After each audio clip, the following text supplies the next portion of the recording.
Assalamualaikum warahmatullahi wabarakatuh. Kembali lagi kita akan belajar ekonomi. Materi yang akan saya berikan yaitu tentang masalah ekonomi, prinsip ekonomi, dan juga kebutuhan. Masalah ekonomi. Inti masalah ekonomi yaitu ketidakseimbangan antara kebutuhan manusia yang tidak terbatas dengan alat pemuas kebutuhan yang jumlahnya terbatas. Permasalahan tersebut kemudian menyebabkan timbulnya kelangkaan. Jadi, bisa kita simpulkan bahwa inti masalah dari ekonomi itu sendiri yaitu kelangkaan. Nah, di sini ada 5 penyebab terjadinya kelangkaan. Yang pertama, karena perbedaan letak geografis,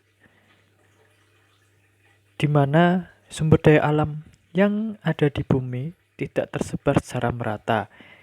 Ada tempat yang mempunyai tanah subur, ada juga yang tidak. Ada tempat yang memiliki sumber air berlimpah, ada juga yang tidak. Jadi, kesimpulannya setiap daerah itu memiliki kekayaan alam masing-masing.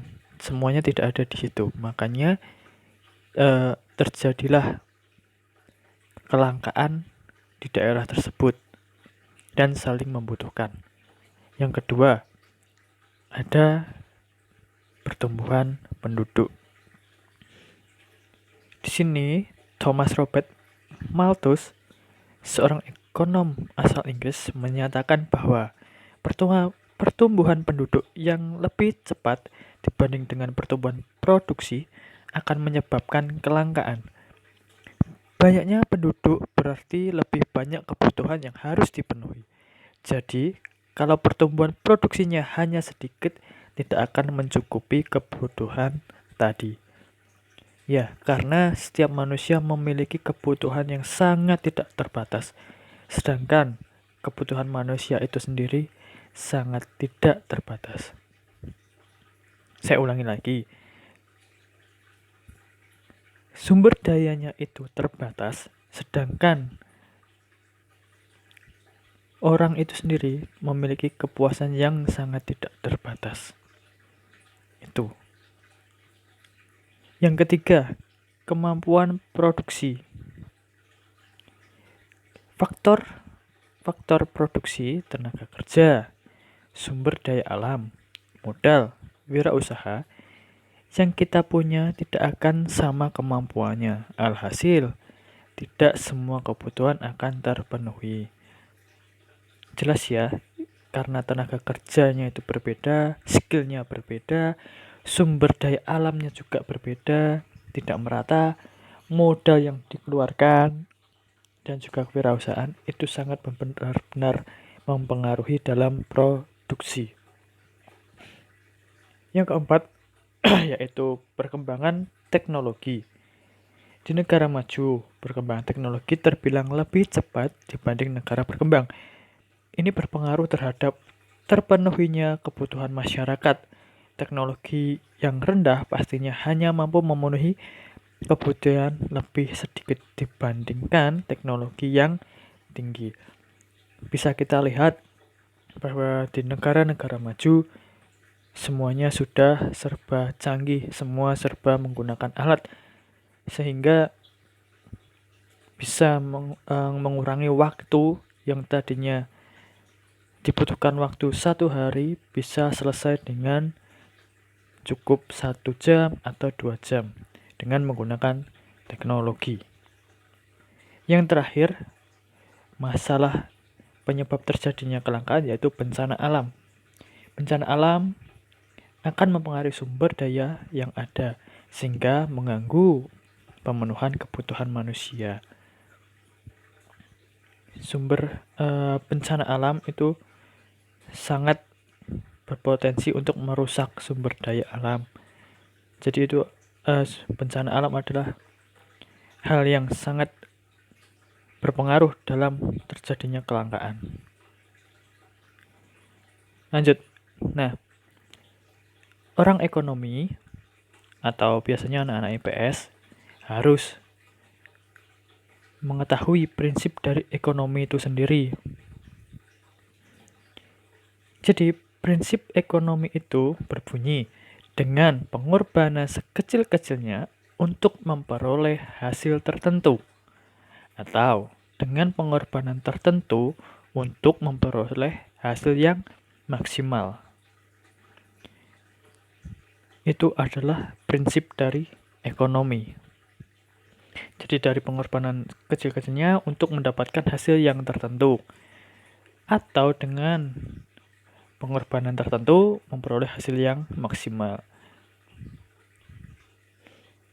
Kita lanjut di kebutuhan dan alat pemenuhan kebutuhan. Di sini kita bisa melihat bahkan di situ ada kebutuhan. Jadi kebutuhan itu bisa dilihat dari intensitasnya, dari waktu pemenuhannya, kebutuhan menurut sifatnya, menurut subjeknya.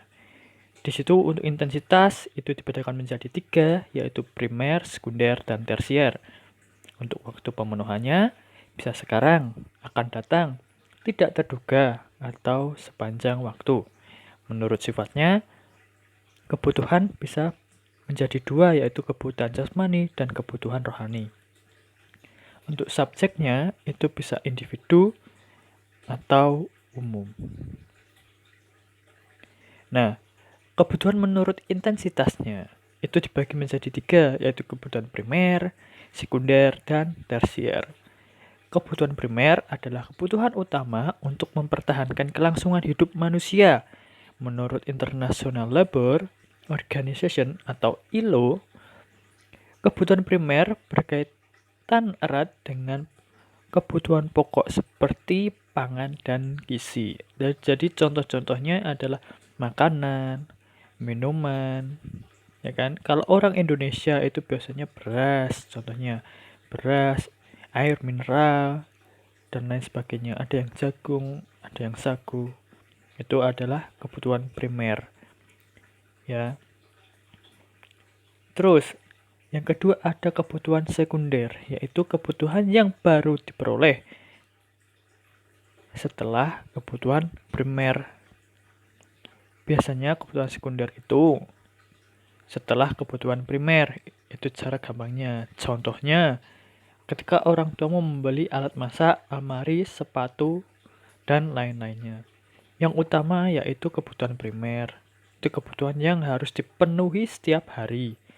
Sedangkan kebutuhan sekunder itu setelah kebutuhan primer. Atau biasanya alat-alat penunjangnya. Yang terakhir yaitu kebutuhan tersier. Kebutuhan tersier itu biasanya paling gampangnya itu disebut dengan kebutuhan yang tidak harus dipenuhi. Di sini disebutkan kebutuhan mewah yang tertuju untuk orang-orang yang berpenghasilan tinggi. Contohnya perhiasan ataupun mobil. Jadi kebutuhan tersier itu tidak harus terpenuhi kecuali jika kita memiliki uang yang berlebih. Nah, di sini kebutuhan menurut waktunya. Kebutuhan menurut waktunya itu dibedakan menjadi 4. Sekarang, akan datang, tidak terduga, dan sepanjang waktu.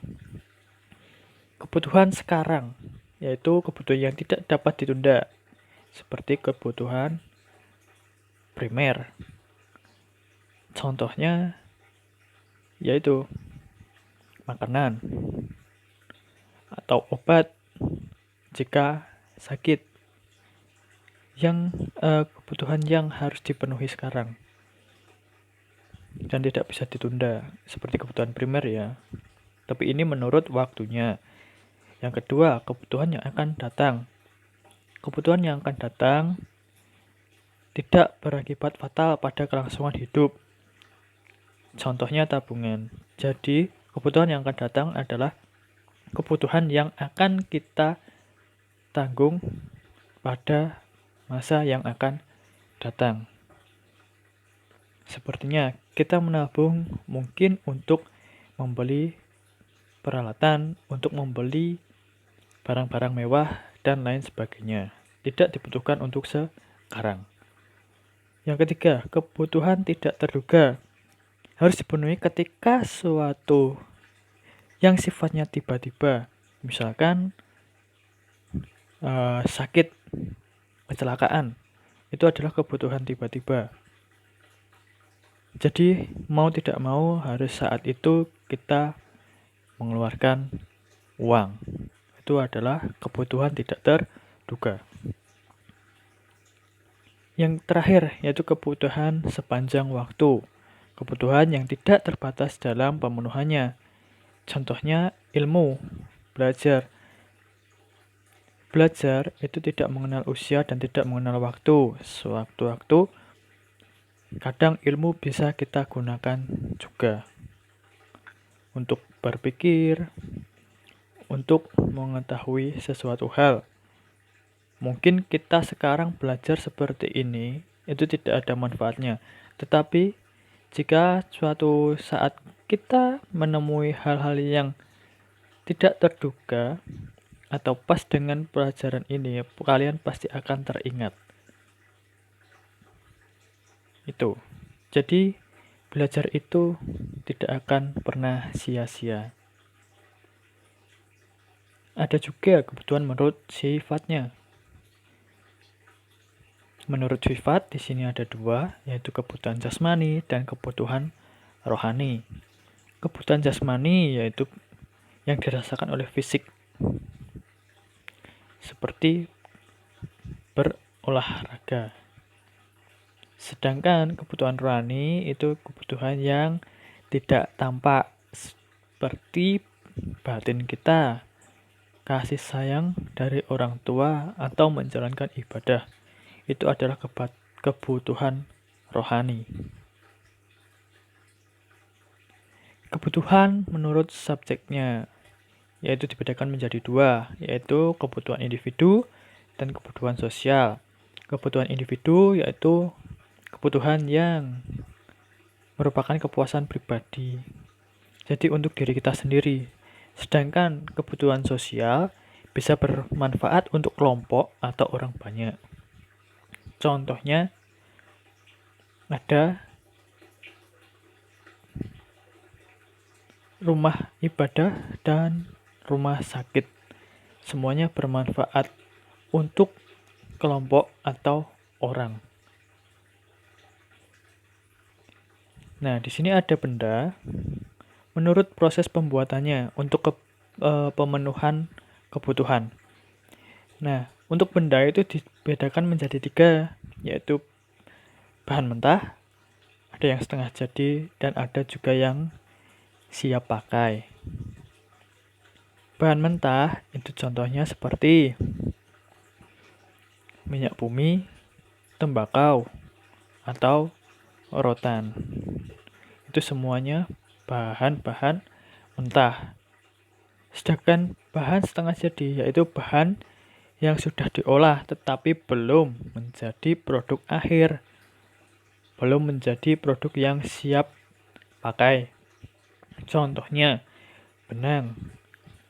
Benang itu belum menjadi bahan siap pakai, dia harus diolah lagi untuk menjadi baju. Nah, sedangkan bahan siap pakai merupakan barang siap konsumsi, seperti tadi bahan setengah jadi benang, habis itu menjadi pakaian. Itu menjadi bahan siap pakai. Contoh lainnya yaitu selimut, sendok, ataupun piring. Di sini, benda menurut hubungannya dengan benda lain. Ada benda komplementer, dan juga ada benda substitusi. Benda komplementer yang akan berguna jika kedua benda dipakai secara bersamaan sehingga menghasilkan manfaat. Apabila hanya mengandalkan satu benda, maka tidak akan dapat digunakan. Misalnya, motor dan bensin. Jadi, benda komplementer itu saling berhubungan. Seperti kita memiliki mainan, atau kita lebih gampangnya ke gadget. Gadget itu pasti berhubungan dengan baterai. Jika gadget tidak ada baterai, maka dia tidak akan bisa menyala. Itu adalah benda komplementer. Sedangkan benda substitusi yaitu yang fungsinya dapat menggantikan peran benda lain. Contohnya menggunakan komputer lampu menggantikan peran mesin TIK. Jadi substitusi itu bisa menggantikan peran yang lainnya. Contohnya ada SMS sekarang bisa menggunakan aplikasi WhatsApp dan lain sebagainya. Yang terakhir, benda menurut segi jaminannya, yaitu benda bergerak dan benda tidak bergerak. Benda bergerak dapat dipindahkan serta digunakan sebagai jaminan kredit jangka pendek 1 tahun misalnya. Di sini ada contoh radio dan televisi. Itu menjadi benda bergerak karena bisa menjadi jaminan. Contoh lain juga bisa ada mobil dan rumah.